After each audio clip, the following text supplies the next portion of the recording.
Good morning, everybody around the world. Thank you so much for joining us. My name is Helen Argeru, and we are broadcasting this from Cyprus. And I would like to let you know that this is just a streaming. Good morning, everybody around the world. Thank you so much for joining us. A few minutes.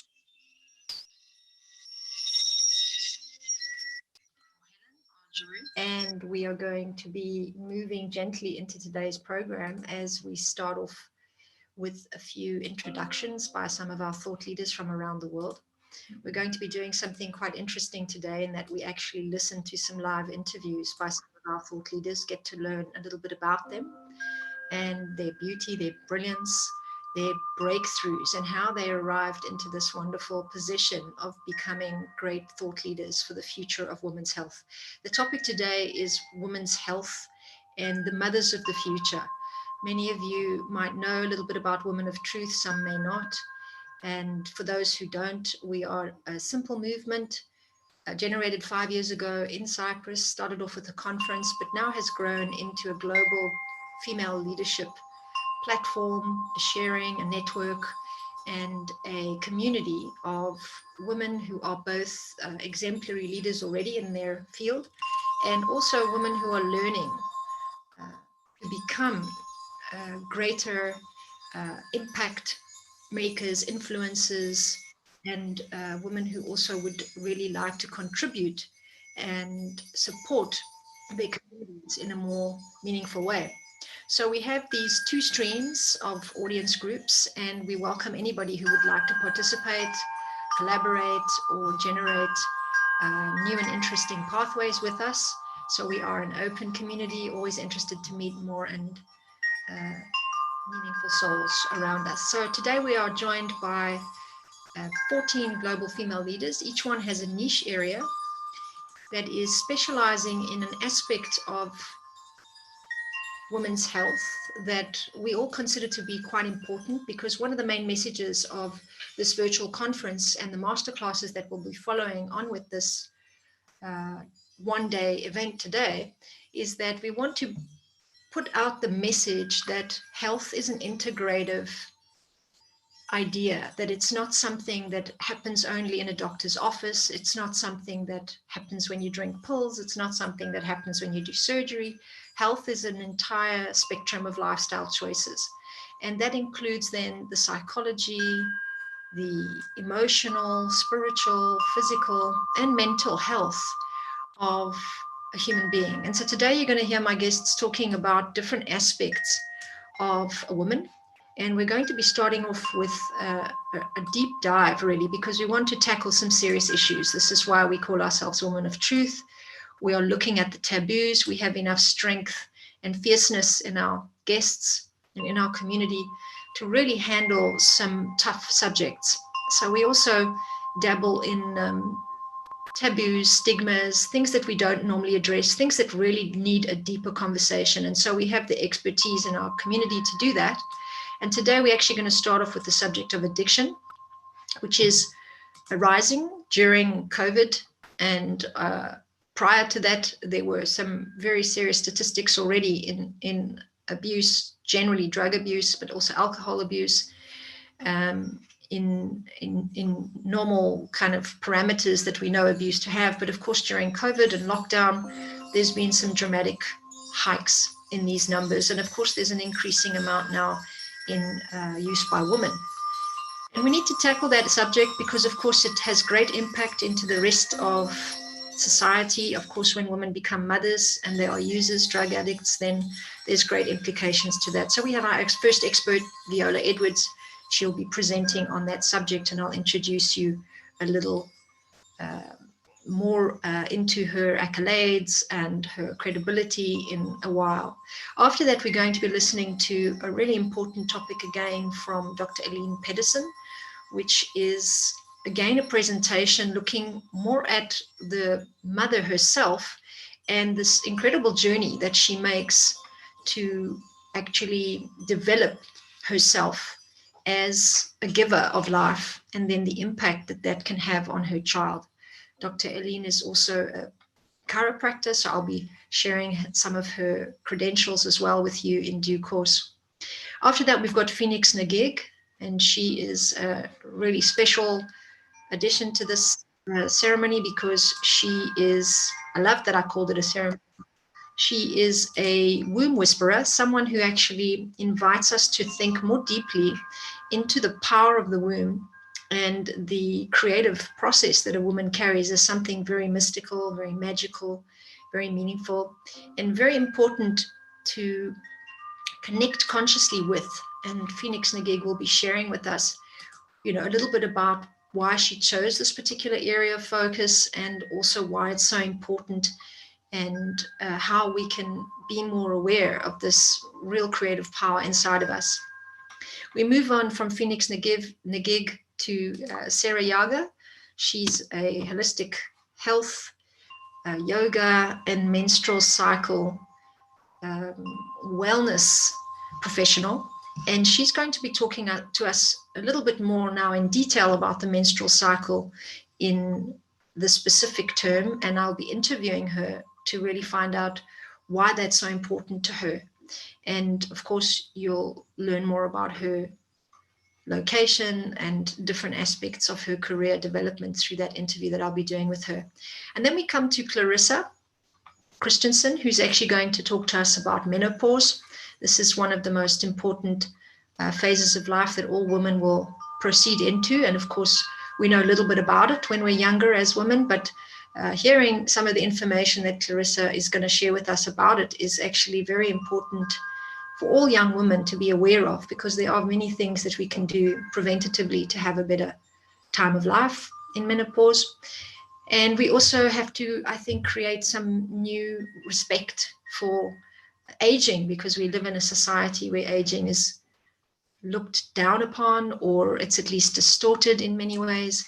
And so we have many exciting things to share with you today, as you can see. And I welcome all of you, each and every one. Thank you so much for being here. And this is going to be broadcast in different ways through the year, because this is in fact a year-long partnership with our thought leaders. So we're all going to be masterminding, brainstorming, think tanking, how to revolutionize the future of women's health. Now, I wanted to just share with you a little meditation. If you would join me, we're going to take 2 minutes to go into the breath, the body.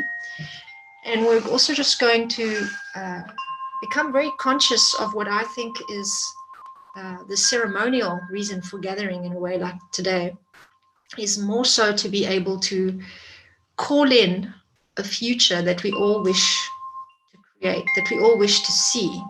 So we want to be careful when we work in our conversations from now on, all of us, to move into what is called a solution or a salutogenic way of thinking. And we've had a lot of last century thinking being trying to isolate or create or explain or articulate rather the problem, and looking at what's wrong, looking at what's not going well. And there's great meaning in doing that. However, now coming into the Aquarian age and really moving into this very important transition that we are all in globally, we have the opportunity to shamanically, I will say, dream in the future. And this is what I wanted to create for a very long time with Women of Truth. And I'm so excited that the time has come.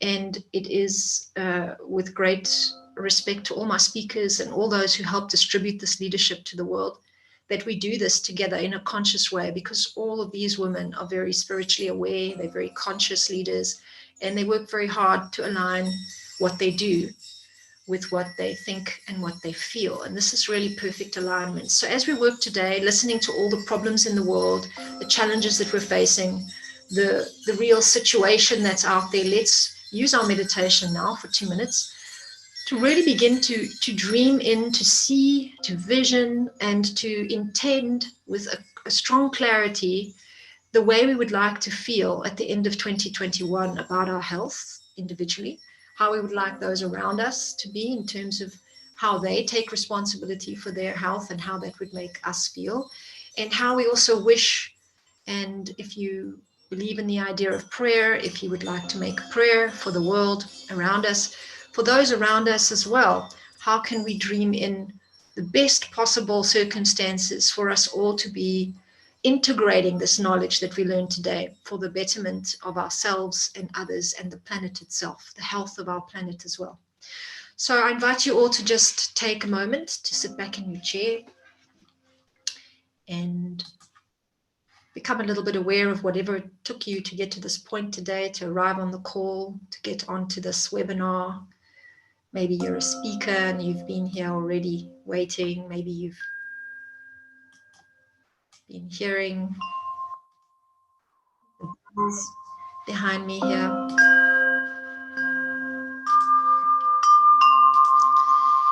Wherever you are, just close your eyes for a moment. Tune into the navel, which is in the center of your belly, and in ancient times, actually, this was a very mystical symbol. It's called the omphalos in ancient Greek, and it was a very sacred symbol carved like the cone of the pineal gland, and it was a stone that the oracle would sit upon in the temples, and it was representing the navel of all existence.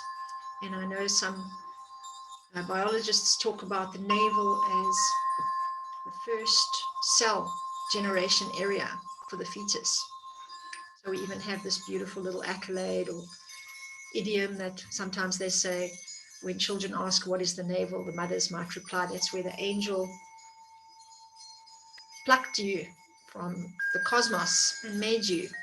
So as you focus on this area, I would like you to just be very mindful, very aware of your beginning of existence, how you came into the world, who you are now, was carved at the beginning of time in some way. That's where it all began, in the center of your belly. And now we focus more on the physical experience of the belly that rises and falls.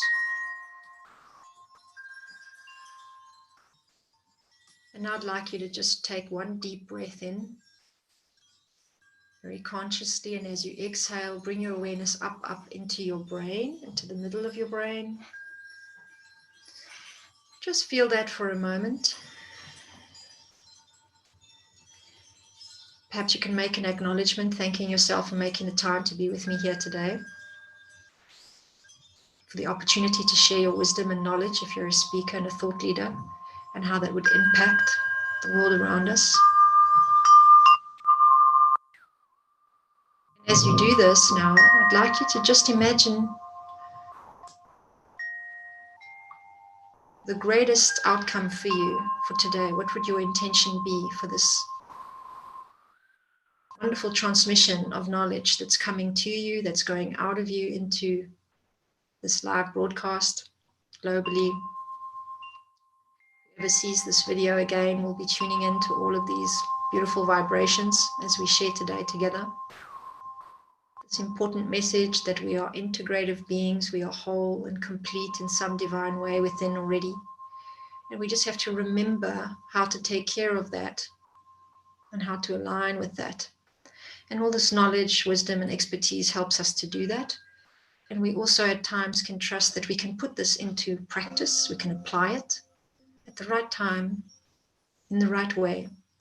So we trust that all is good. And now you can make a small wish, if you like, for the mothers of the future. Prayer for the great mother that we live on already, this beautiful planet that gives us life. She nurtures us from day one to our last breath.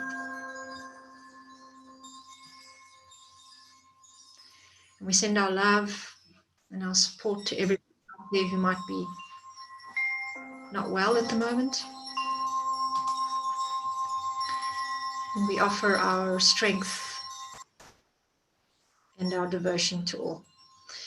Thank you so much, everyone. You can bring your attention back to your breathing now. Become aware of your feet on the floor. Take a nice little stretch, right and left. And let me introduce to you my first guest today, Viola Edwards, who in many circles needs no introduction, but today I will introduce her. And it is It is with great pleasure that I introduce Viola Edwards.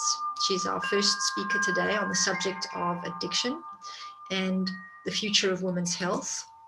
We are joined today by Viola, who is actually an award-winning mentor.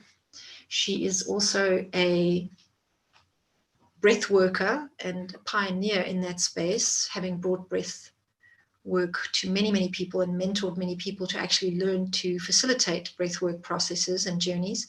She's a psychotherapist, the author of 2 books, and at the moment running a project called the Grit Academy together with Layla Edward, her sister. And Viola is one of the most exemplary female leaders, supporting many others to shift their career, to be able to actually make great change happen. And she supports and mentors many women in that space too. So welcome, Viola Edward. Thank you so much for joining us. And we're looking so forward to this very important topic on addiction. And maybe you can start off, Viola, telling us why you chose this particular subject. I know you speak on many others. So why do you think this one is so important? Welcome. Yes, thank you so much, Hellenic, for infinite collaboration for health, for women health and for sustainability, and to support us all in expressing ourselves and to make of this very particular time the best time possible we can be in, and use every opportunity to become more the best version of ourselves.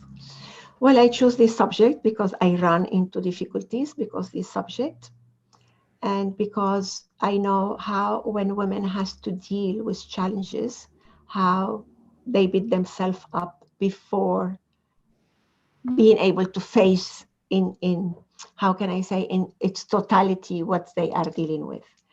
And let me explain to you. So I am also couple counselor, and I see it all the time that the situation start being getting wrong with the companion, with the partner. And sometimes it's like maybe the woman had passed 3 years, 5 years, or 7 dealing with it, but in reality it was not dealing with it, it was going with it, because many times she had the hope that's going to change naturally. It's going to change when he see how she's so devoted. It's going to change when he sees the children coming. It's going to change when he sees how supported she is. But it takes the woman a long time to understand that it's not about her, that is about him. In this time, we're going to talk about her and him, but it could be in the opposite way. So I always remember Robin Norwood, who wrote the book, Woman Who Loves Too Much. And she always said this theory is applied to women and men. I'm just going to talk about women because this is my expertise. This is where she said, where I have all my research. So what I'm going to talk about today, it could be also in the opposite way. But in these, because I work a lot with women, this is what is my research about, but also we can talk in the opposite way. So what happened when women understand that in her relationship, she wake up and she start learning how to set boundaries, already many habits had built up, so she need to start fighting with. And then this is the time, there is always a good time to go to external counseling. Here I have to remember also my dear professor Nosrat Peseshkian, who created the positive psychotherapy, and he said well-being has 3 major principles. One principle is the principle of being positive, and positive is coming from the Latin word positum, and positum mean what is given, what is there. So all of us, we have inner resources that are there to help us to go through. But we need to find them, and we need to understand them, and we need to make them work for us. Also, positive means to see the whole picture, not only the positive side, but also the other side, not only the negative side, but also the positive side. The second principle is to go to be in balance, and there is a whole model about balance. And he immediately says, life will take you out of balance. Learn and go back to balance. And then life will take you out of balance again. So learn and go back to balance, and so forth. But the point is, life will take you out of balance. But if you learn to go back to balance in that item. So you will learn another items, but many of us, we go back to the same items again and again. So you have to imagine now a circle that it moves like this, and it gives us the idea that we're moving, but actually we're not. We're just going back to the same place. We get a little bit of reconciliation with the self and the other one, and here is when the addiction usually filter, because as we feel the big challenge, and we have so many things to deal with. Let's imagine work, children, partnership, family member, illnesses, etc. So it's the time that we take the first help, being that help a substance, being that help a painkiller, being that help overeating, being that help over shopping, whatever, you know, chemical or no chemical. Let's focus now in the chemical thing. Maybe naturally, a woman will have a cup of wine once a day or once every 2 days. So she finds herself having 2 cups of wine now. Maybe before she used to have the cup of wine when children go to bed or when she finished her job. And now she finds herself having the cup of wine while she's cooking, not when she's sitting at the table. Yeah. Or could be a cigarette, or could be whatever. So remember, there is 4 stages of addiction. Yeah. One is when we do it for curiosity. What does it mean? What is it? Second, when we do it for peer pressure. Come on, let's have a drink. Come on, relax and let's have a drink. But third is when we do it to feel better. And this is a danger here when I tell all of you, be aware when you start using that one more pill or one more painkiller or one more cup or one more whatever to feel better. This is a stage that you already jump from maybe being a consumer to be an intense consumer, or to jump to be an abuser of that element that you're using. And there is the 4th stage when people use the substance or the alcohol or whatever is the object of the consuming just to keep alive. Yeah. But there is a long way from the one that people are using it to feel better to they have to use it to keep alive. Yeah. And this is where the intensity, and I see a lot of women there, is when they get so intense in that process. So coming back to Dr. Nosrat Bezeshkian, when he said the 3 principles of being in well-being and in healthy mode is 1, the principle of being positive, 2nd, the principle of being in balance, and 3rd is the principle of consultancy. What does it mean? When life takes us out of balance, we are wise people, and as we said, we're positum, and we are given a lot of element to be able to deal with our reality. But many times we can't, because we can't be the doctor and the patient many times at the same time. So the principle of consultancy is when life takes you out of balance in a subject bigger than your knowledge, bigger than your wisdom, you need to go to an external consultant that also know how to manage the situation in a holistic way, how to be able to help you to learn how to observe yourself from a distance, to help you how to be able to do an inventory to see why are you in this situation, what had happened in the last 3 months, 6 months, so you are in this situation now, to help you to learn how to get situational encouragement always. Viola, even though you were exposed to this and this and this and this, you manage to be awake, to go to your work, to deal with your family. You always need to go to a situation of self-encouragement, which is not self-indulgence. And then the 4th step will be, okay, what to do now? We did that inventory and we saw that we are exposed to so many things. What we have to do now to start solving our situation without going to that external chemical help that is going to be not good for you, not good for your health in the short, medium, or long term. And the 5th step will be that action that you're going to do now, how it will fit in your global vision. If you learn how to do those 5 steps, if when you go to an external help, you understand that this mentor, this consultant, this psychotherapist is helping you to also learn how to self-mentor and how to be more of empowered in your own energy, wisdom, and power. So you really need to continue in the external consultancy, because even us, Hellenic, me and Elena and some of the people I know here, hello Samia, and even though it doesn't matter how much training we have, we need external consultancy.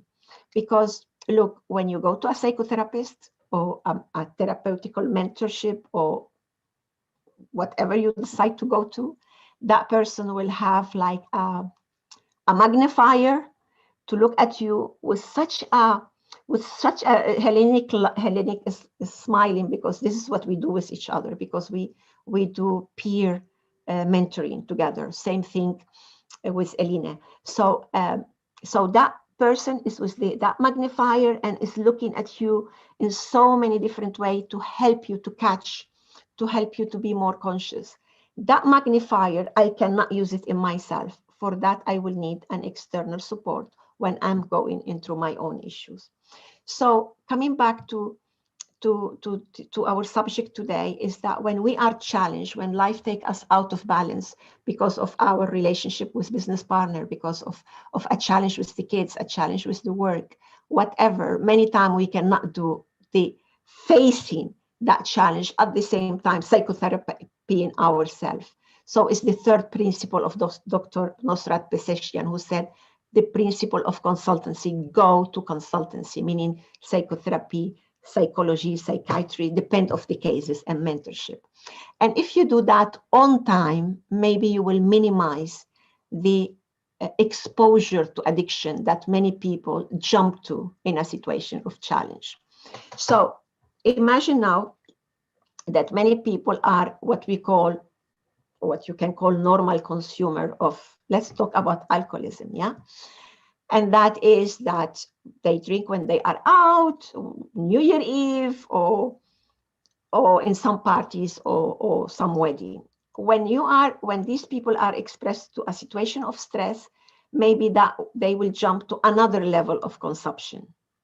And then there is another level of stress, and they will jump to another level of consumption, and so forth, until they find themselves, actually, these women having a cup of wine when she's cooking, when she's sitting to have the dinner, and after dinner, and slowly, she's going to have it, not when she's cooking, she's going to have it at 4 when she did the shopping, actually, she's going to start. Or it's going to increase in the quantity. The pouring of the glass going to be quicker, and the quantity going to be more. Same thing with the painkiller, same thing with anything. Yeah.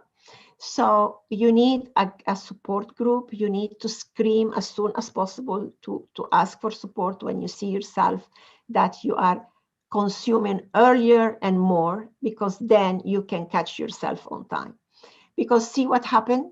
Then the challenge is with your spouse, let's imagine, and you start drinking more, or having more painkiller, and then you're not yourself. So when you go into this discussion, you're not yourself. So you're going to lose again.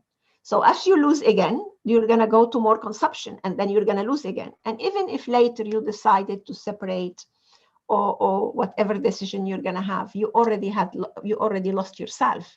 Now you are hooked by a substance or by a habit that is going to take energy and wisdom from you.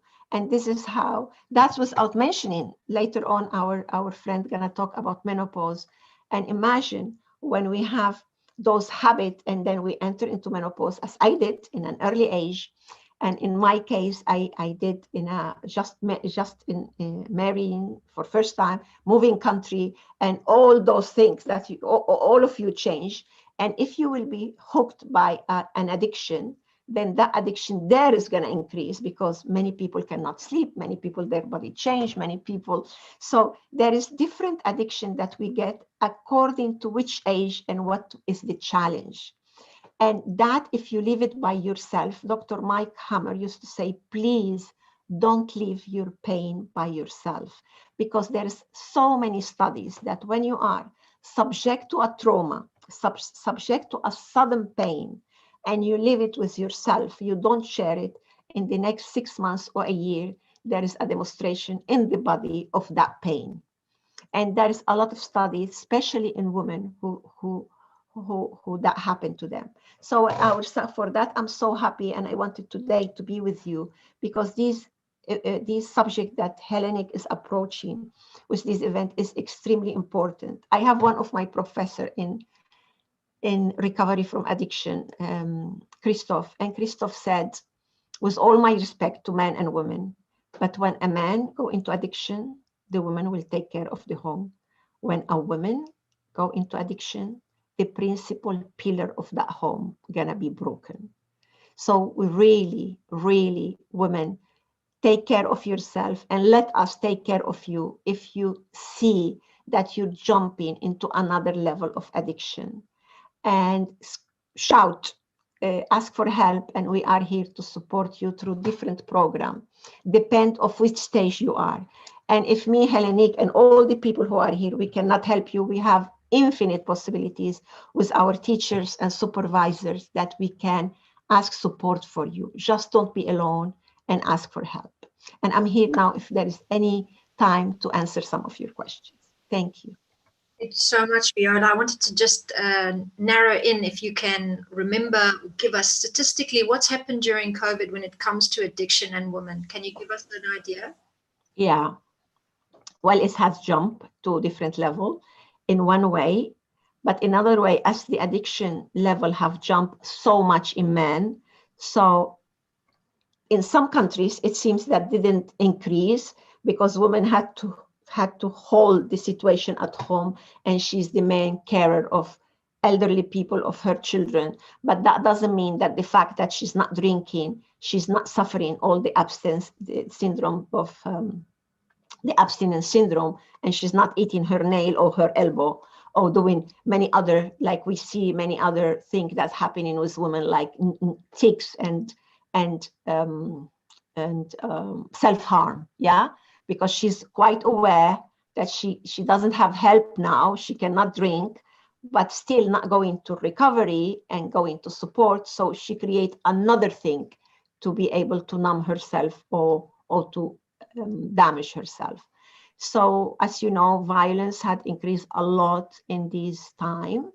So she's been also exposed to violence because for many reasons. One of them is that man is not used to be at home and to be dealing with children and noises and to be work at home. She's more used to that. So even though we have cases that the woman said, he was not like this. Well, he was not like this because he was never exposed to this level of stress.